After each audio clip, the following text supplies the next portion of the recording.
इस क्लास में हम आपको थर्मोडायनेमिक प्रोसेस के बारे में एक्सप्लेन करेंगे। थर्मोडायनेमिक प्रोसेस क्या क्या होती है और केमिकल लॉ के बारे में भी या थर्मोडायनेमिक लॉ के बारे में भी एक्सप्लेन करेंगे। तो हम इस क्लास में स्टार्ट करते हैं। तो आपको देखो पिछली क्लास आपने कंटिन्यू की होगी, उसी के बेस पे हम इस क्लास में आगे हम स्टडी करते हैं।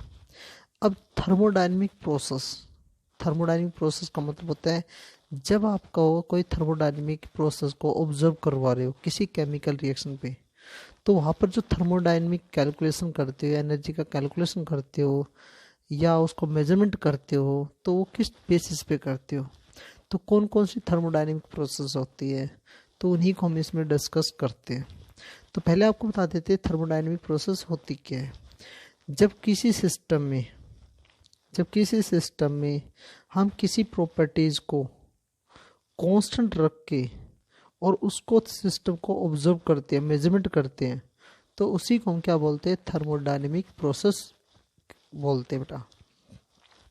तो अब आपको पता चल गया हो थर्मोडायनेमिक प्रोसेस क्या है। तो आप ऐसे कह सकते हैं system change one state to final state with respect to properties constant any one like temperature, pressure, volume, heat extra. जब आपकी सिस्टम में कोई चेंजमेंट हो रहा है उसके इनिशियल से फाइनल में, तो वहाँ पर आप किसी प्रॉपर्टीज को कांस्टेंट रख के तो उसमें जो मेजरमेंट करोगे तो उसी को हम क्या बोलते हैं, थर्मोडायनेमिक प्रोसेस। अब वो प्रोसेस कौन कौन सी होती है, जैसे इसमें बोल दिया जाएगा आइसोथर्मल प्रोसेस। जैसे हम कहते हैं भाई जो हमारी फर्स्ट थर्मोडायनेमिक प्रोसेस है हम उसमें मेजरमेंट कर रहे हैं आइसोथर्मल प्रोसेस में। जहाँ पर आइसोथर्मल वर्ड आ जाए, आइसोथर्मल वर्ड आ जाए, या कह सकते हैं आइसोथर्मल प्रोसेस चल रही है। मान लो हम कोई केमिकल रिएक्शन करा रहे हैं और हम यहाँ पर कह देंगे भाई ये प्रोसेस हो रही है जो केमिकल रिएक्शन वो आइसोथर्मल प्रोसेस है। तो जहाँ पर आइसोथर्मल प्रोसेस का मतलब होता है वहाँ पर टेम्परेचर को क्या रखोगे, कांस्टेंट। वहाँ पर टेम्परेचर को क्या रखते हो, कांस्टेंट। मतलब टेम्परेचर उसका क्या होना चाहिए, फिक्स होना चाहिए। तो हम ये कह सकते हैं during the thermodynamic process temperature remain constant. मतलब वहाँ पर जो टेम्परेचर का जो टोटल चेंज होता है ना वो जीरो, क्या होता है, जीरो। ये नहीं भाई आप जैसे 25 डिग्री टेम्परेचर को फिक्स रखो, मतलब जब आप उसकी इनिशियल स्टेट और फाइनल स्टेट को मेजरमेंट करते हो तो उस समय उनकी जो टेम्परेचर चेंज है टोटल वो क्या होना चाहिए, जीरो होना चाहिए। तो ऐसे प्रोसेस या थर्मोडायनेमिक प्रोसेस को जब ऑब्जर्व करते हैं तो उसी को हम बोलते हैं आइसोथर्मल प्रोसेस। नेक्स्ट आता है आइसोकोरिक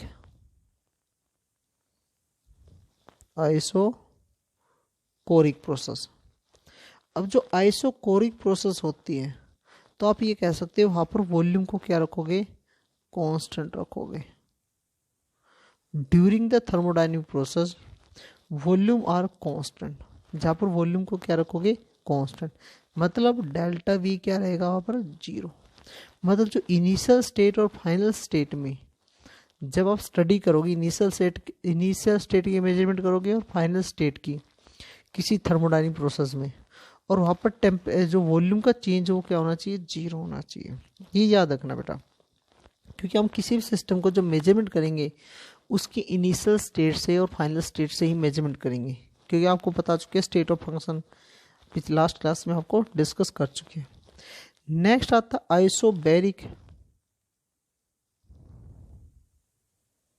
आइसोबैरिक प्रोसेस।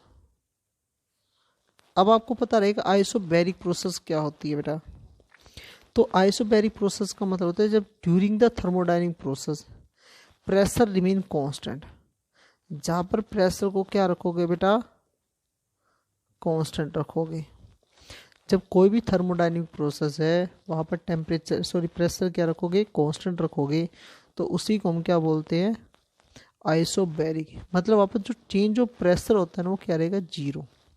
क्या रहेगा, जीरो। जब आप किसी थर्मोडायनेमिक प्रोसेस को मेजरमेंट कर रहे हो इनिशियल और फाइनल में, तो वहाँ पर प्रेशर को क्या रखोगे, जीरो रखोगे। मतलब प्रेशर जो चेंज ऑफ प्रेशर है वो क्या होना चाहिए, जीरो होना चाहिए। एक होता है बेटा एडियाबैटिक प्रोसेस।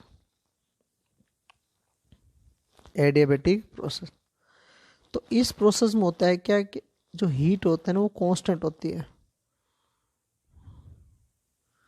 हीट को क्या रखते हो, कांस्टेंट रखते हो। तो आप कह सकते हो during the thermodynamic process no heat exchange, उसमें हीट का कोई भी एक्सचेंज ना हो। और मैं फिर से एक बात कह रहा हूँ बेटा, ये जितने भी आपको प्रोसेस स्टडी करोगे वो इनिशियल और फाइनल स्टेट पे, मतलब जो प्रोसेस स्टडी करोगे वो स्टेट ऑफ फंक्शन होना चाहिए। तभी जो भी आप प्रोसेस इसमें से ले रहे हो थर्मोडायनेमिक के, वहाँ पर आप इनिशियल और फाइनल मेजरमेंट करते हो, उस समय ये चेंज क्या होने चाहिए, जीरो होने चाहिए। तो इन्हीं को हम क्या बोलते हैं, थर्मोडायनेमिक प्रोसेस बोलते हैं। एक इसमें जो सबसे इम्पोर्टेंट पॉइंट आता है जो यहाँ पर बात करोगे, हाँ एक और आपको बता रहा हूँ बेटा, आपको सभी को, जो फिजिक्स में थर्मोडायनेमिक स्टडी करते हो वो स्टडी करते हो एडियाबैटिक। आप जो स्टडी करोगे उसको करोगे एडियाबैटिक पे ही, मतलब जो मोस्टली थर्मोडायनेमिक स्टडी होती है वो एडियाबैटिक, मतलब वहाँ पर हीट को क्या रखोगे, कांस्टेंट रखते हो। अब इसमें एक प्रोसेस आता है, एक आता है इरिवर्सिबल प्रोसेस और एक होता है रिवर्सिबल प्रोसेस। ध्यान रखना बेटा, बहुत इंपॉर्टेंट पॉइंट है। देखने में तो ये लगता है भाई बिल्कुल इजी सा है, इसमें लिख रहा इरिवर्सिबल,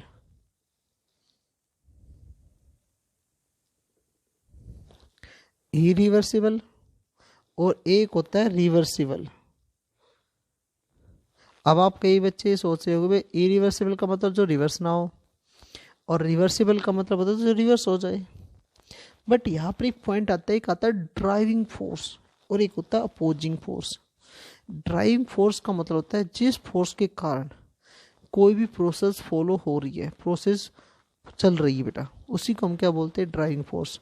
मतलब कोई भी केमिकल रिएक्शन होती है तो उस केमिकल रिएक्शन होने के लिए कुछ उसके इंटरनल फोर्स होता है जिसके कारण वो प्रोसेस होती है, तो उन्हीं को हम क्या बोलते हैं, ड्राइविंग फोर्स बोलते हैं। तो यहाँ पर एक बात कह रहा है बेटा, आपको इक्विलिब्रियम का वर्ड का पता चल रहा है। तो यहाँ पर हम जो बात कर रहे हैं इरिवर्सिबल प्रोसेस और reversible process in term of equilibrium, हम इनको जो स्टडी करेंगे ना वो इक्विलिब्रियम में ही स्टडी करते हैं। तो यहाँ पर हम सबसे पहले बात करते हैं इरिवर्सिबल। ध्यान से सुनना, ये कह रहा है कि system and surrounding equilibrium only initial and final state या फाइनल पोजीशन।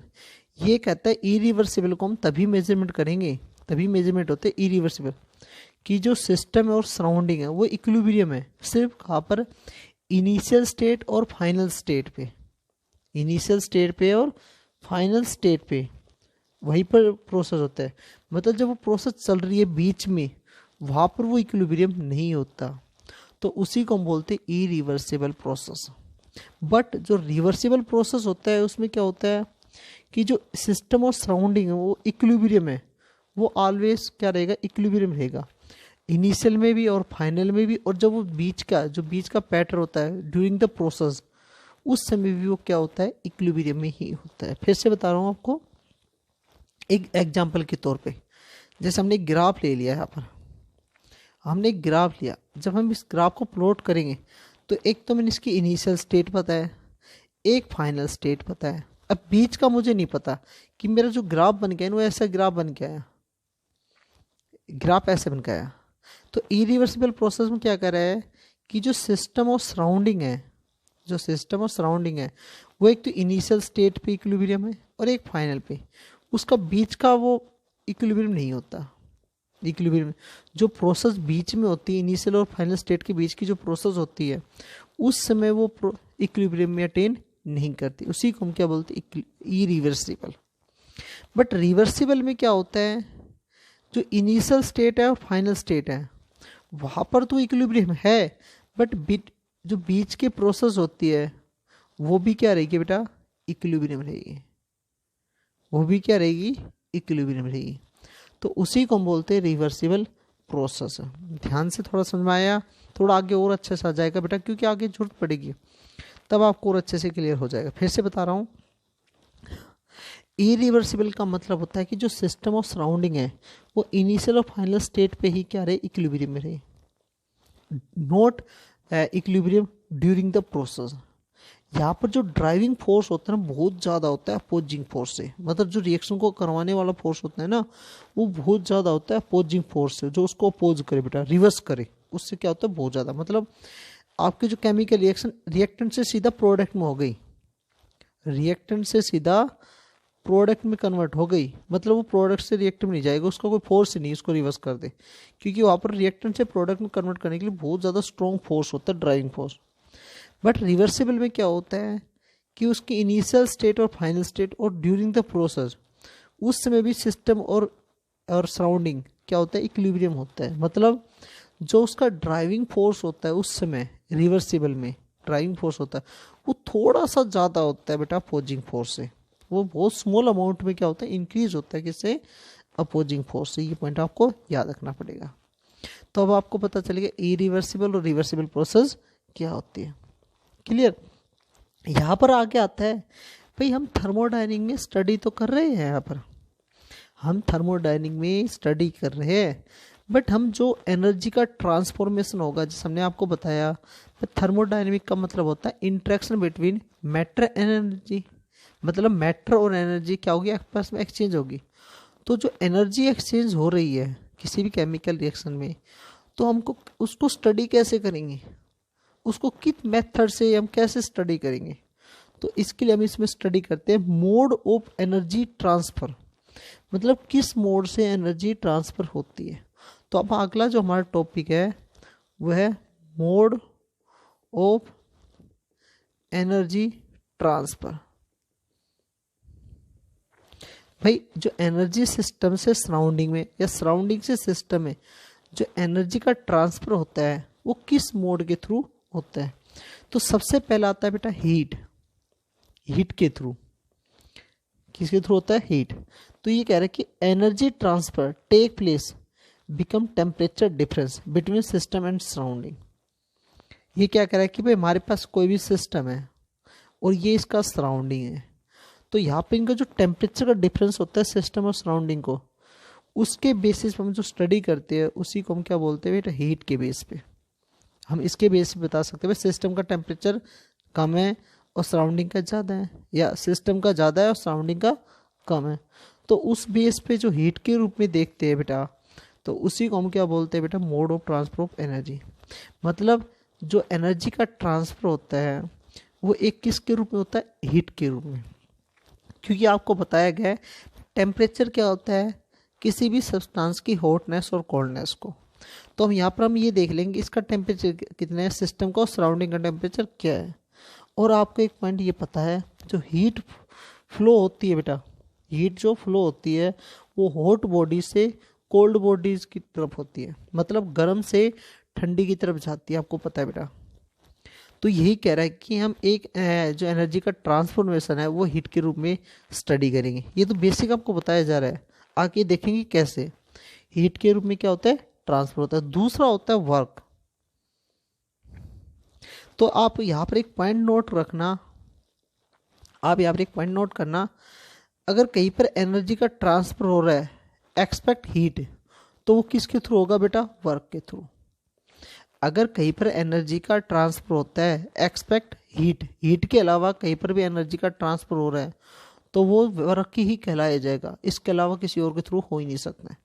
तो आपको एक पॉइंट यहाँ पर पता होगा, पता चला कि जो एनर्जी ट्रांसफ़र होती है वो सिर्फ दो रूप में ही होती है, दो टाइप से ही होती है, एक हीट की या वर्क।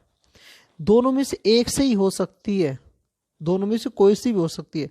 अगर कहीं पर हीट से हो रही है तो वहाँ पर वर्क नहीं, अगर कहीं पर वर्क से होती है वहाँ पर हीट नहीं। मतलब अगर आपको पता भाई यहाँ से हीट से एनर्जी ट्रांसफ़र नहीं हो रही तो आप समझ जाना वो वर्क ही होगा बेटा, क्या होगा, वर्क होगा। तो energy transfer which is not heat, which is not because temperature difference, मतलब जहाँ पर एनर्जी डिफरेंस हीट या टेम्परेचर डिफरेंस के अलावा और किसी मेथड से हो रही है तो वो वर्क ही कहलाया जाएगा। वो क्या कहलाया जाएगा, वर्क। तो आपको एक पॉइंट पता होगा बेटा, हीट और वर्क की यूनिट सेम होती है, जूल। हीट और वर्क की यूनिट क्या होती है, जूल, क्योंकि दोनों में एनर्जी का रोल होता है। तो एनर्जी की जो यूनिट होती है हम उसको क्या लेते हैं, जूल ही लेते हैं बेटा। तो आपको पता चल गया कि जो मोड ऑफ एनर्जी ट्रांसफॉर्मेशन है वो दो रोल से ही होता है, दो टाइप से होता है, हीट और वर्क। और दोनों का आपको पता चल गया हीट क्या होता है, वर्क क्या होता है। आपको बेसिक आगे बताया जाएगा, बस थोड़ा सा आपको बेसिक इंट्रोडक्शन देने के लिए बताया जा रहा है। तो यहाँ पर एक पॉइंट याद रखना आगे, अगर कोई सिस्टम जैसे हीट को हम क्यू से रिप्रेजेंट करेंगे, हीट को हम क्यू से, और वर्क को डब्ल्यू से रिप्रेजेंट करेंगे। अगर आपके पास क्यू प्लस में आ रहा है तो मतलब वो हीट, जैसे बेटा मैं मान लेता हूँ, अगर आपके पास क्यू प्लस में आ रहा है तो आप समझ जाना हीट है ना, सिस्टम गेन कर रहा है। अगर क्यू नेगेटिव आ जाए तो समझ जाना सिस्टम हीट को लॉस कर रहा है सराउंडिंग में। प्लस का मतलब सिस्टम सराउंडिंग से हीट गेन कर रहा है। जहाँ पर वर्क प्लस में आ जाए और नेगेटिव में आ जाए, इसका मतलब क्या होता है? तो इसका मतलब भी ध्यान रखना, जहाँ पर वर्क प्लस में आए तो वहाँ पर मतलब सिस्टम के ऊपर वर्क हो रहा है, सिस्टम पे वर्क हो रहा है। और जहाँ पर डब्ल्यू नेगेटिव आ जाए वर्क, तो वहाँ पर मतलब ये होता है सिस्टम के थ्रू वर्क हो रहा है, सिस्टम के थ्रू वर्क हो रहा है। तो अब आपको यहाँ पर पता चल गया भाई, जो एनर्जी ट्रांसफॉर्मेशन होती है वो दो रोल से होती है, दो टाइप्स होती है, हीट और वर्क से। तो आप इसके बेसिस पे इसको एक्सप्लेन कर सकते हो भाई, एनर्जी का ट्रांसफॉर्मेशन कैसे होता है। तो यहाँ तक तो आपको पता चल गया है। तो आगे हम इस क्लास में यही कंप्लीट करते हैं, नेक्स्ट क्लास में इस पे आगे स्टडी करेंगे, जिनको हम बोलेंगे लॉ ऑफ थर्मोडायनेमिक, और उसमें हम स्टडी करेंगे इंटरनल एनर्जी, और जो अभी पढ़ाया हीट और वर्क, इनके बारे में भी स्टडी करेंगे इंटरनल एनर्जी के रोल में। तो यही तक हम कंप्लीट करते हैं।